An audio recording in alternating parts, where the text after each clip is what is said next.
আপনি যত ভাববেন আপনার কাজ করার ক্ষমতা তত নষ্ট হবে, আর যত বেশি কাজ করবেন ভাবনার জন্য সময় ততই কমে যাবে। দিনের পরিমাণটা কমে যাওয়াতে রাতের বেলাতেই বেশি কাজ করতে হচ্ছে। আসলে দিনের পরিমাণ কমে গিয়েছে মানে দিনের দৈর্ঘ্য কমে গিয়েছে আর রাতটা বড় হয়ে গিয়েছে। এটাই স্বাভাবিক, শীতকালে এরকমই হয়। যে কাজগুলো এখন দিনের বেলাতে না করলেও চলে সে কাজগুলো এখন আর দিনের বেলায় করি না, সন্ধ্যা থেকে সে কাজগুলো শুরু করি। আবার কখনো কখনো যে কাজগুলো 2-3 দিনে একবার করলে হয় সেগুলোকে সেভাবেই করি। এভাবেই সময়টাকে ম্যানেজ করে নিয়ে ঘরে বাইরে সব জায়গাতেই কাজ করতে হয়। আসলে কাজ করতে বেশি খারাপ লাগে না, খারাপ লাগে বেশি কথা বলতে। কিন্তু কি করব বলুন, আমার কাজটাই তো বেশি কথা বলার। কথা বলতে বলতে আমি তো আজকের ব্লগটি শুরু করে দিয়েছি। আজকের ব্লগটি শুরু করেছিলাম 29শে ডিসেম্বর 2024 থেকে, কিন্তু যেদিন এই ব্লগটি আপলোড হবে সেদিন হবে 31 ডিসেম্বর। কনস্ট্রাকশনের আওয়াজের পাশাপাশি নতুন বছরকে বরণ করার জন্য ঠুসঠাস পটাকা ফুটছে। অলরেডি আমার এখানে আনন্দ উৎসব শুরু হয়ে গেছে।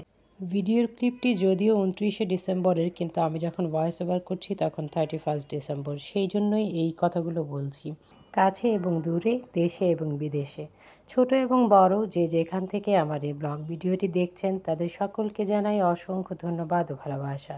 সবাইকে ওয়েলকাম করছি আমাদের গল্পগাথার নতুন আরও একটি ব্লগ ভিডিওতে। আমার যে সকল বন্ধুরা ভিডিওটি এখনও কন্টিনিউ করছেন এবং ভবিষ্যতে যারা কন্টিনিউ করবেন তাদের সকলকে জানাই ইংরেজি নববর্ষের শুভেচ্ছা। সুস্থ থাকুন, ভালো থাকুন, নতুন বছর নতুনভাবে শুরু হোক, আনন্দের সঙ্গে শুরু হোক, খেজুরের গুড়ের মিষ্টি পিঠে পায়েস দিয়ে শুরু হোক এবং মিষ্টি কাটুক সারাটা জীবন, এই কামনা করছি এবং অনুরোধ করছি যে যেখান থেকে দেখছেন একটি লাইক দিয়ে কন্টিনিউ করুন। আপনার একটি লাইক একটি শেয়ারের কাজ করে। আপনার একটি লাইক আপনার মতো আরও অনেক নতুন বন্ধুদের কাছে আমার এই ভিডিওটিকে পৌঁছে যেতে সাহায্য করবে। অনেক বন্ধুরাই লাইক দিয়ে দেখা শুরু করেন, আবার অনেকেই আছেন লাইক দিতে ভুলে যান, দেখতে দেখতে কখন ভিডিও শেষ হয়ে যায় টেরই পান না। তাই তো আমি মাঝে মাঝে মনে করিয়ে দিই, প্লিজ একটি লাইক দিয়ে কন্টিনিউ করুন। নিউ ইয়ারে গিফট হিসেবে একটি লাইক তো বন্ধুর জন্য বন্ধু দিতেই পারে। বন্ধুদের সঙ্গে গল্প করতে করতে আমি তো অনেকটা কাজ গুছিয়ে নিয়েছি। আজকের ব্লগটি শুরু করেছি আমি এই ছোট্ট সোফা কর্নারের থেকে।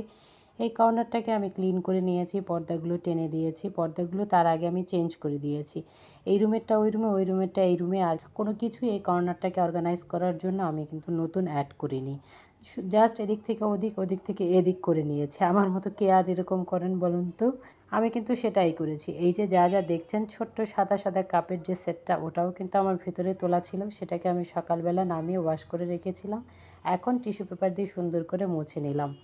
আর এই যে খেজুর গাছের মতো সুন্দর শোপিসটা, এটা তো আমার বেডরুমে ছিল, সেটাকে আমি এনে ভেজা টিস্যু দিয়ে আবার মুছে নিলাম।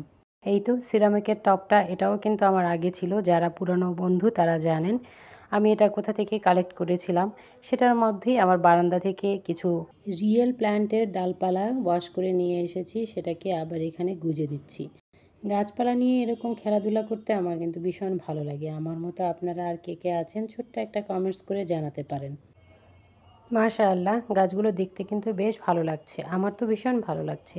এই কর্নারটাকে এই পর্যন্ত অর্গানাইজ করতে আমার কিন্তু অনেক সময় দিতে হয়েছে, কিন্তু ক্যামেরায় মাত্র 2-3 মিনিট।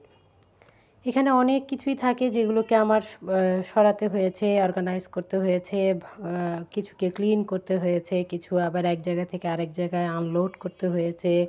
কারণ এটা হলো সবার প্রিয় জায়গা এবং সবাই এখানে এনে বই, খাতা, জামা, জুতা, নামাজের বিছানা, তসবিহ যা যা আছে সব রেখে দেয়। ফুটবল তো আছেই, কি বলবো, সাথে বাস্কেটবলও আছে। সব কিছু গুছিয়ে নিয়ে সরিয়ে তারপর এই জায়গাটাকে আমার একটু ক্লিন করতে হয়েছে। এই জন্য এই জায়গাটাকে অর্গানাইজ করতে পেরে আমি একটু খুশি। আপনাদের সঙ্গে সেই খুশির অংশটুকুই শেয়ার করেছি। আর পেছনে যে অনেক শ্রম আর কষ্ট আছে সেগুলো আমি আমার জন্যই রেখেছি। শত হোক বন্ধু, বন্ধুদেরকে তো আর সেই পেইনগুলো আমি দিতে পারি না। তারপরের দিন সকালবেলা এই যে বিছানাটা গুছিয়ে নিয়েছি, গুছিয়ে নিয়ে আমার প্রিয় জায়গা বারান্দা, একদম ঠিক ধরেছেন, আমার বারান্দাতে চলে এসেছি।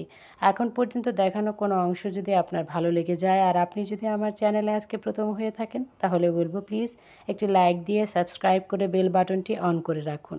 এতে আমি যখনই ভিডিও আপলোড করি আপনার কাছে নোটিফিকেশন পৌঁছে যাবে, আর আপনি যখন সুবিধা হবে তখনই আমার ভিডিওটি দেখে নিতে পারবেন। এইরকম লাইফস্টাইল ব্লগ যারা পছন্দ করে তাদের কাছে আপনি এই ভিডিওটিকে শেয়ার করে দিতে পারেন।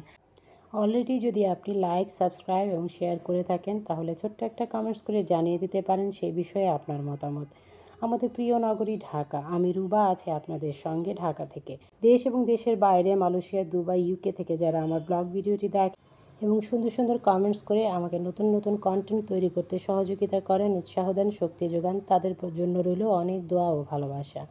আমি এদিক দিয়ে যাচ্ছিলাম ব্যাংকে আমার ছেলের কলেজে বেতন দেওয়ার জন্য।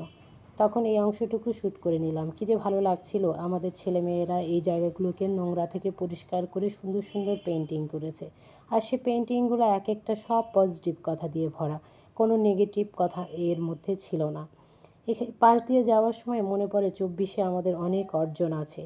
যা গেছিস তা তো গেছেই, আমি সবসময়ই বলি, আর যা আছে তা আছে ভালো। তা ভালো বলেই আমাদের জন্য আছে। এই যে আমাদের ছেলেমেয়েরা সুন্দর সুন্দর দেয়াল লিখন দিয়ে এগুলো লিখে রেখেছে, আমি আমার চ্যানেলে সুন্দর করে রেখে দিলাম এই অংশগুলো। ভালোবাসা ও গভীর শ্রদ্ধা রইল সেই সকল ছেলে মেয়েদের জন্য যারা শহীদ হয়ে আমাদেরকে স্বাধীনভাবে কথা বলার সুযোগ করে দিয়েছে।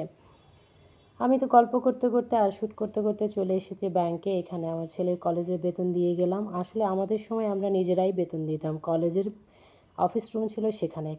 আর এখনকার সিস্টেম হলো যাদের অনলাইনে আছে তাদের অনলাইনে, আর যাদের অনলাইনে নেই তাদেরকে গিয়ে প্যারেন্টসকে দিতে হয় অফলাইনে ব্যাংকের মাধ্যমে।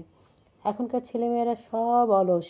আসলে আমরা তাদেরকে অলস বলি, কিন্তু আসলে এই অলস ছেলেমেয়েরাই কিন্তু আমাদেরকে সব ধরনের স্বাধীনতা সব সময় এনে দেওয়ার জন্য সামনে এগিয়ে আসে। আলহামদুলিল্লাহ, আমার সব কাজ শেষ। আমি চলে এসেছি সন্ধ্যাবেলায়। এই তো একটু মচমচে কুরকুরে পাকোড়া খেতে ইচ্ছে করছিল। তো এখন কি করব, আমার কাছে যে ডাল বাটা চাল বাটা আছে সেটার পরিমাণ ছিল কম। কিছু কুচো চিংড়ি ছিল, সেগুলোর সঙ্গে আমি আদা রসুন বাটা, জিরা, ধনে গুঁড়ো, মরিচ, পেঁয়াজ কুচোনো, কাঁচামরিচ কুচোনো দিয়ে কুচো চিংড়ি দিয়ে মেখে একটা বড়া তৈরি করে নিব।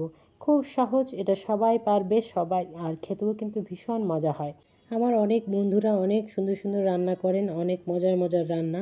শুধু রান্না নয়, ঘর গোছানো, বাগান করার, ঘুরে বেড়ানো, কেনাকাটা, অনেক কিছুই আমার বন্ধুরা শেয়ার করেন, যেটা আমি দেখি এবং শিখি, এবং আমিও চেষ্টা করি আমার নিজের মতো করে তাদেরটাকে নেয়ার এবং আমার নিজেরটা তাদের জন্য শেয়ার করার।